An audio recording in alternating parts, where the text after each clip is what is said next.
की कांग्रेस ने 10 साल शासन किया, कभी 240 सीट यूपीए में उनकी नहीं आई थी। मगर हमारा कार्यकर्ता और अच्छे का आशा रखने वाला कार्यकर्ता है, इसलिए थोड़ा मन में कसक रह जाती है। रह गई है ना? अरे जोर से बोलो, रह गई या नहीं रह गई है? पक्का रह गई है? तो कसक रह गई है तो सर पकड़कर नहीं बैठते हैं, नए लक्ष्य तय करते हैं। और लड़ाई कहां दूर है, 24 में ही होने वाला है। सारी कसक महाराष्ट्र विधानसभा में पूरी कर फिर से भगवा लहराने का काम कर। मैं आज कहने आया हूं कार्यकर्ता को, हम 2 सीट प्राप्त कर एक बार हुई थी, राजीव गांधी ने हमें तंज कसा था, हमारे दो। आज 15 साल तक वो विपक्ष में बैठे हैं और 15 साल तक अब निश्चित हो गया है कि देश का शासन भारतीय जनता पार्टी करेगी। ये विजय कोई छोटा विजय नहीं है। 10 साल के काम के बाद जीरो एंटी इनकम्बेंसी के साथ तीसरी बार हमारा गठबंधन पूर्ण बहुमत लेकर निकला है। कार्यकर्ता को हताश होने की जरूरत नहीं है। आज मैं आपको कहकर जाता हूं, महाराष्ट्र चुनाव का परिणाम सुनिश्चित है। मेरी बात मानकर घर पे जाना, इधर उधर बातों में मत आना। महाराष्ट्र में अब तक का सबसे बड़ा विजय इस चुनाव में मैं दीवार पर लिखा हुआ पढ़ पाता हूं, प्रचंड बहुमत के साथ युति की सरकार बनी और युति की सरकार भारतीय जनता पार्टी के नेतृत्व में बनेगी। आप मेरे शब्द को ढंग से समझ कर रखिए, भारतीय जनता पार्टी के नेतृत्व में युति की सरकार अगले चुनाव में बनने जा रही है। और इसके लिए आज हमने संकल्प लेना, हम किस पार्टी के कार्यकर्ता हैं? हम सत्ता प्राप्त करने के लक्ष्य के लिए निकले हुए लोग नहीं। हम विचारधारा को लेकर राजनीति के मैदान में आए। हमारी पार्टी की स्थापना का कारण ही विचारधारा था। ये 10 साल में विचारधारा के क्षेत्र में हमने क्या प्राप्त किया? भारत में कोई नहीं मानता था कि भाजपा वाले कोरा नारा लगा रहे हैं, एक देश में 2 विधान 2 प्रधान 2 निशान नहीं चलेंगे, धारा 370 नहीं हटेगी। कई लोग चले गए, कई लोग चले जाएंगे, ऐसा मानते थे। 10 साल में मोदी जी ने धारा 370 को समाप्त कर दिया और कश्मीर को हमेशा के लिए भारत के अंदर। सालों तक हमने राम जन्मभूमि के लिए संघर्ष किया, सालों तक संघर्ष किया। कोई नहीं मानता था कि राम जन्मभूमि पर भव्य मंदिर बन जाएगा, राम लल्ला अपने भव्य मंदिर में विराजमान होंगे। यही 10 साल में केस भी जीता, भूमि पूजन भी किया और धड़ल्ले के साथ राम लल्ला को प्राण प्रतिष्ठा कर अपने मंदिर में। मैं पुणे में आया हूं, मैं पुणे में आया हूं जब काशी विश्वनाथ का मंदिर औरंगजेब ने तोड़ा। जीजाऊ ने शिवाजी महाराज को कहा था कि हमारा मंदिर टूट गया काशी विश्वनाथ का, तब से कसक लेकर बैठे थे। और मित्रों, तोड़ा हुआ काशी विश्वनाथ का दरबार, उसका कॉरिडोर नरेंद्र मोदी के शासन में फिर से सम्मान के साथ आज हम जब से राजनीति में आए तब कहते थे इस देश में यूसीसी होना चाहिए, समान नागरिक संहिता होनी चाहिए। कोई नहीं मानता था इस देश में समान नागरिक संहिता होगी। नरेंद्र मोदी जी के भाजपा के 10 साल के शासन में हमने उत्तराखंड में यूसीसी कर लिया है और पूरा देश आज यूसीसी की राह देख रहा है। देश के अंदर आतंकवाद 85 के साल से नासूर की तरह आतंकवाद और नक्सलवाद हमें परेशान करता था। आए दिन बम धमाके करके ये पाकिस्तान के लोग भाग जाते थे, कोई रोकने वाला नहीं था, किसी में हिम्मत नहीं थी। वोट बैंक की राजनीति के कारण देश की भूमि लहूलुहान होती थी। नरेंद्र मोदी जी ने सर्जिकल स्ट्राइक और एयर स्ट्राइक कर कर आज आतंकवाद को देश से हमेशा के लिए समाप्त करने का काम किया। मित्रों, ये सारे लोग, मीडिया के कुछ मीडिया हाउस भी हमें गुमराह करने का प्रयास कर रहे हैं। मैं आज ओडिशा राष्ट्रीय कार्यकारिणी में मैं पार्टी का अध्यक्ष था। मैंने कहा था 2014 का विजय 5 साल के लिए नहीं है, आने वाले 30 साल के लिए भारतीय जनता पार्टी का शासन इस देश पर रहने वाला है। और आज मैं महाराष्ट्र में बाजीराव पेशवा और शिवाजी महाराज और बाल गंगाधर तिलक की नगरी में कहकर जाता हूं, अभी 10 ही साल समाप्त हुआ है, 30 साल के लिए भारतीय जनता पार्टी का इस देश पर शासन करना। हमने हमारे आत्मविश्वास को जागरूक करने की जरूरत है, हमारे पुरुषार्थ को बल देने की जरूरत है और हमारे आपसी मतभेदों को समाप्त करने की जरूरत है। महान भारत की रचना केवल और केवल भारतीय जनता पार्टी कर सकती है। महान भारत की रचना केवल और केवल नरेंद्र मोदी जी ने डाली हुई नींव पर ही हो सकती है, हमारी विचारधारा ही कर सकती। इस आत्मविश्वास के साथ हमने आगे बढ़ना है। दीनदयाल उपाध्याय जी ने हमें अंत्योदय का स्वप्न दिया था। मोदी जी ने 10 साल के अंदर इस देश के 60 करोड़ गरीबों को घर दिया, बिजली दी, गैस का सिलेंडर दिया, शौचालय दिया, हर गरीब को प्रति माह प्रति व्यक्ति 5 किलो अनाज दिया, 5 लाख तक का बीमा दिया और देवेंद्र जी अब लाडली बहना और लाडली भैया भी देने जा रहे हैं। गरीब कल्याण का काम कोई कांग्रेस पार्टी नहीं कर सकती, कांग्रेस पार्टी के साथी भी नहीं कर सकते। गरीब कल्याण का काम केवल और केवल भारतीय जनता पार्टी कर सकती है और कोई नहीं कर सकता। भाइयों बहनों, ये कांग्रेस वाले कई सारे अपप्रचार यहां पर कर रहे हैं कि वो दलितों का, गरीबों का, पद दलितों का, आदिवासियों का कल्याण करेंगे।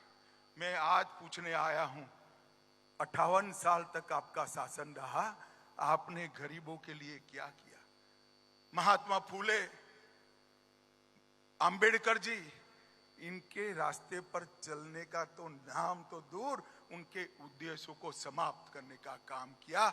10 साल में हमने गरीबों का कल्याण करने का काम ये भारतीय जनता पार्टी की सरकार ने किया। पर मैं आज यहां आया हूं तब आपको कहना चाहता हूं, ढेर सारी भ्रांतियां चल रही, भ्रांतियां चलाई गई, हम लोग भ्रांतियों में ना आए। इन्होंने कहा भारतीय जनता पार्टी आरक्षण समाप्त कर देगी, हम जवाब देने में कहीं कहीं संकोच करने लगे, लोगों के मन में एक भ्रांति पैदा हुई।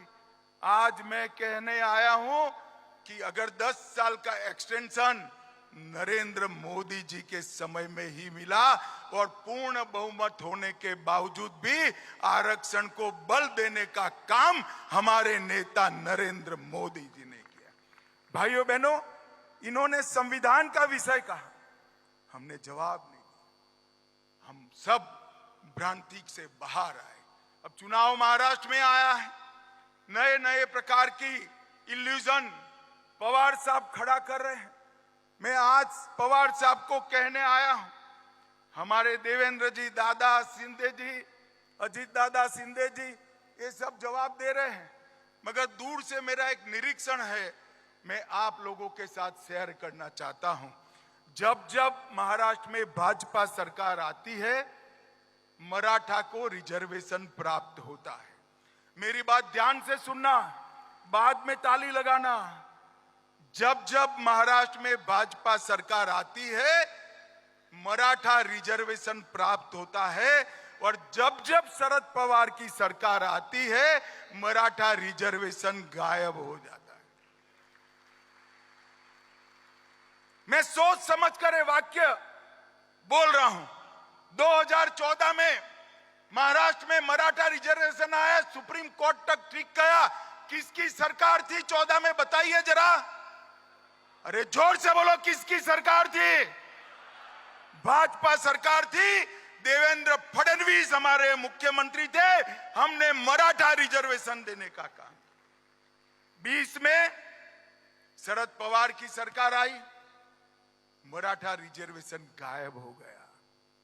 हम आए फिर से, हमने अभी भी मराठा रिजर्वेशन देने का काम किया है।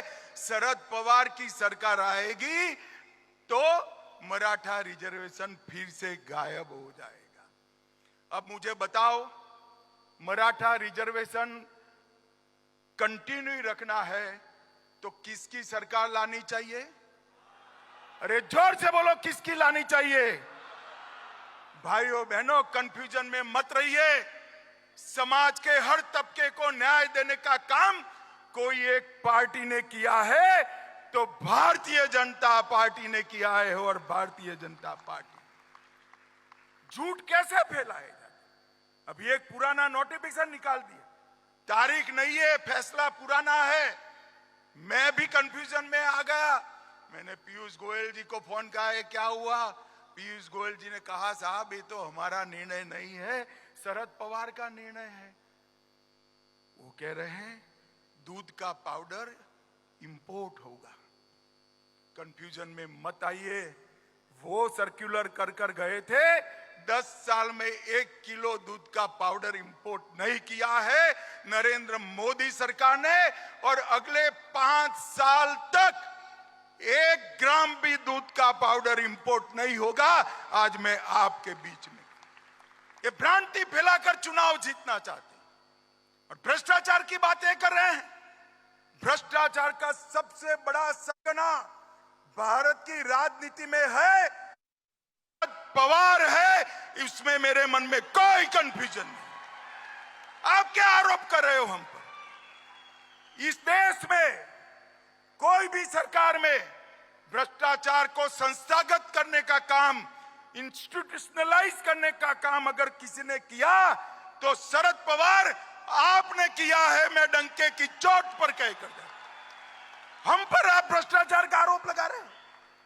और इस बार शरद पवार जी, मेरा ये बापट सभागृह में बैठा हुआ कार्यकर्ता ढंग से जान गया है, आपके झूठ नहीं चलेंगे। मैं बता कर जाता हूं। चलेंगे क्या? अरे जोर से बोलो, चलेंगे क्या? चलेंगे क्या?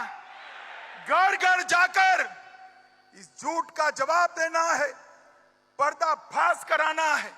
ये झूठ भी बोलेंगे, भ्रांति भी फैलाएंगे, अपने यहां विखवाद खड़ा करने का प्रयास भी करेंगे। मैं सभी कार्यकर्ताओं को आज कहना चाहता हूं, अपने आप को इस चुनाव तक साइड पर कर दीजिए। अपनी जगह कमल के हित को केंद्र में ला दीजिए। एक एक कार्यकर्ता कमल को समर्पित हो। एक एक कार्यकर्ता कमल को जिताने के लिए परिश्रम की पराकाष्ठा करे और एक एक कार्यकर्ता अपने साथी को जिताने के लिए भाजपा से भी ज्यादा परिश्रम करे। मुझे बताओ भाइयों बहनों, एनडीए को जिताना है या नहीं जिताना है? ऐसे नहीं चलेगा भाई। मैं बनिए का बेटा हूं, गारंटी के बगैर वापस नहीं जाऊंगा।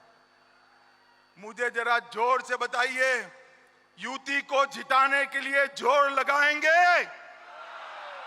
भाजपा का हर प्रत्याशी हमसे बढ़कर हम परिश्रम करेंगे। भाइयों बहनों, ये चुनाव जो है, ये चुनाव का परिणाम उनकी भ्रांतियों का जवाब। एक बार महाराष्ट्र, हरियाणा और झारखंड हम जीत लेते, ये राहुल गांधी का अहंकार चूर चूर हो जाएगा। पूरे देश में जोम बढ़ने की जिम्मेदारी मेरे महाराष्ट्र भाजपा के कार्यकर्ताओं में। आप मुझे बताओ भाई, पूरे देश को फिर से एक बार 14 से ज्यादा जोश में लाना है या नहीं लाना है? अरे जोर से बोलो, लाना है नहीं लाना है? इसका एकमात्र रास्ता है इतिहास में अब तक का सबसे बड़ा विजय। महाराष्ट्र में पूरे देश के कार्यकर्ताओं को जोश दिलाने का काम करेगा। इसकी जिम्मेदारी भाइयों बहनों आपकी। भाइयों बहनों, ये जो बात करते हैं महाराष्ट्र के विकास की, जवाब लेते हैं। मैं आज शरद पवार को पूछने आया हूं, पवार साहब 10 साल तक आप महाराष्ट्र में आपकी सरकार थी, केंद्र में भी आपकी सरकार थी। 10 साल तक आपने महाराष्ट्र को क्या दिया? जरा हिसाब लेकर आइए, 10 साल में क्या दिया? झूठे वादों के अलावे आपने कुछ नहीं दिया। भाई और बहनों, यूपीए के 10 साल में महाराष्ट्र को केंद्र से 1,91,000 करोड़ मिला था। सिर्फ 1,91,000। कितना मिला था? जरा जोर से बोलो तो, और जोर से बोलो, घर घर जाकर बताना है कितना मिला था। 1 मिनट, कितना मिला था? फिर से बोलो। नरेंद्र मोदी जी ने 10 साल में 14 से 24 में 10,05,000 करोड़ रुपया महाराष्ट्र को देंगे। और पवार साहब, अगर हिसाब पे भरोसा नहीं है तो पुणे का कोई चौराहा तय कर दो, हमारा मुरली माहौल हिसाब लेकर खड़ा हो जाएगा, पाई पाई का हिसाब। मैं आज भाइयों बहनों 10 लाख करोड़ का हिसाब लेकर आया हूं।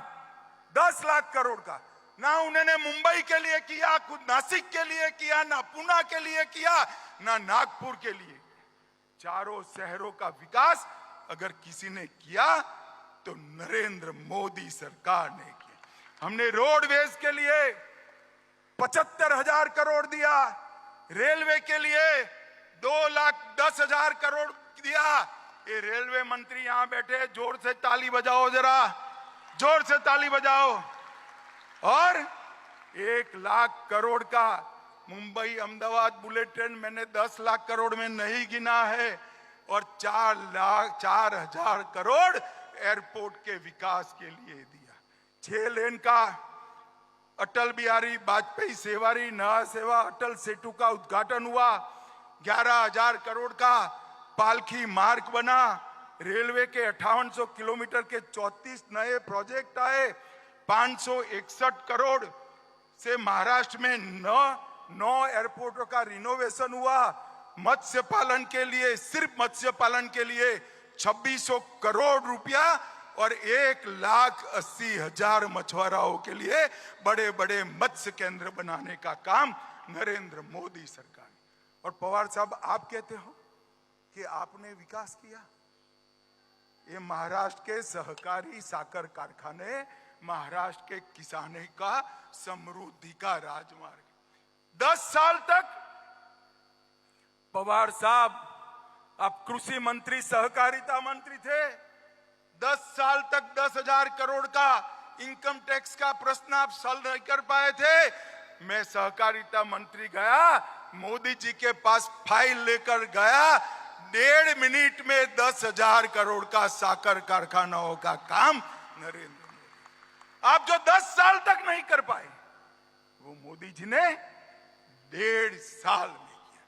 महाराष्ट्र सरकार ने भी नया बजट पारित किया। मोदी जी ने नारी शक्ति वंदन अधिनियम से बहनों को विधानसभा और लोकसभा में 33% आरक्षण दिया। और देवेंद्र फडणवीस ने माझी लाड़की बहन कर हर बहन को 1,500 रुपया हर महीने भेजने की शुरुआत। अब पवार साहब कहते हैं इसमें नया क्या है। मैं भी मानता हूं इसमें नया क्या है, तो आपने क्यों नहीं किया भला बताइए। आपने करना चाहिए था ना। अब चिंता मत करो पवार साहब, महाराष्ट्र की जनता आपको करने का मौका भी नहीं देने वाली है। फिर से भारतीय जनता पार्टी की सरकार आनी और ये खटाखट खटाखट खटाखट याद आता है ना? आता है या नहीं आता है? मैं आज राहुल बाबा को कहने आया हूं, देश की जनता ने तो खटाखट खटाखट फटाफट फटाफट पर भरोसा नहीं किया, मगर आपके पास राज्य सरकारें हैं, कर्नाटक में है, हिमाचल में है, तेलंगाना में है, 3 तो बची ही है। तो वहां खटाखट भेज दीजिए ना पैसा भाई, भेजना चाहिए या नहीं भेजना चाहिए?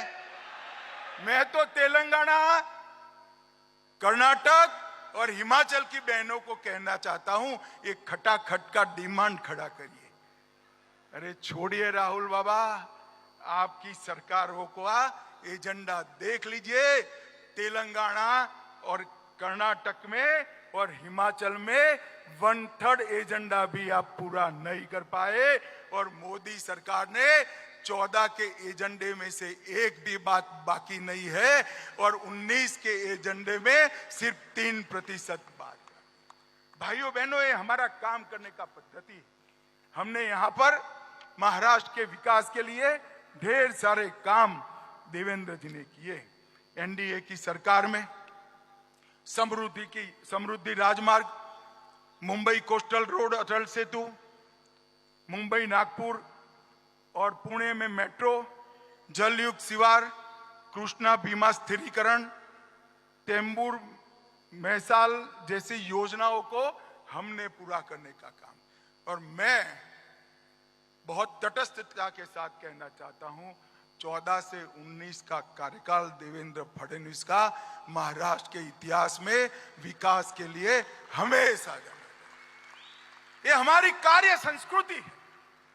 जब हम आते हैं तो हमारी पार्टी और हमारा नहीं सोचते हैं, हम आते हैं तो गरीब, दलित, पिछड़ा, आदिवासी का सोचते हैं। और ये काम हमने महाराष्ट्र में भी कराकर देखा, बताया है, और देश में भी कर अभी मोदी जी आए थे 13 जुलाई को 30,000 करोड़ की नई परियोजनाओं का शिलान्यास और उद्घाटन नरेंद्र मोदी जी को। भाइयों बहनों, ये हमेशा बाबा साहेब का नाम देते हैं। मैं अभ्यास के आधार पर कह सकता हूं, बाबा साहेब अंबेडकर की अवगणना और अपमान जितना कांग्रेस ने किया है, इतना अंग्रेजों ने भी नहीं किया था। ये बात हमने घर घर जाकर बतानी। और बाबा साहब से जुड़े हुए 5 तीर्थ बनाने का काम किया तो भारतीय जनता पार्टी ने किया, और किसी ने नहीं। बाबा साहब को भारत रत्न कांग्रेस पार्टी थी तब नहीं मिला। संविधान दिवस मोदी जी ने बनाया। महाराष्ट्र, गुजरात में थे तब संविधान की 26 जनवरी को यात्रा निकाली थी, और बाबा साहब के याद में भव्य स्मारक दिल्ली में भी बनाने का काम किया। और भाइयों बहनों, मैं आज आपको फिर से एक बार भारतीय जनता पार्टी की नरेंद्र मोदी सरकार ने देश की सुरक्षा को सुनिश्चित किया है। देश भर में दशकों से जड़ लगाकर बैठे हुए नक्सलवाद को समाप्ति के कगार पर लाकर खड़ दी। आज मैं आपको कहकर जाता हूं, आप महाराष्ट्र की जनता को बता सकते हैं, 2 साल के अंदर ये देश नक्सलवाद से मुक्त हो जाएगा, इसमें किसी को शंका रखने की जरूरत। और भाइयों और बहनों, नरेंद्र मोदी जी ने तुष्टीकरण की जगह सबको न्याय का सूत्र अपनाते हुए देश की सुरक्षा को सुनिश्चित किया। आतंकवाद को जड़ से उखाड़ने के लिए कई सारे फैसले लिए, और मैं इसका साक्षी हूं।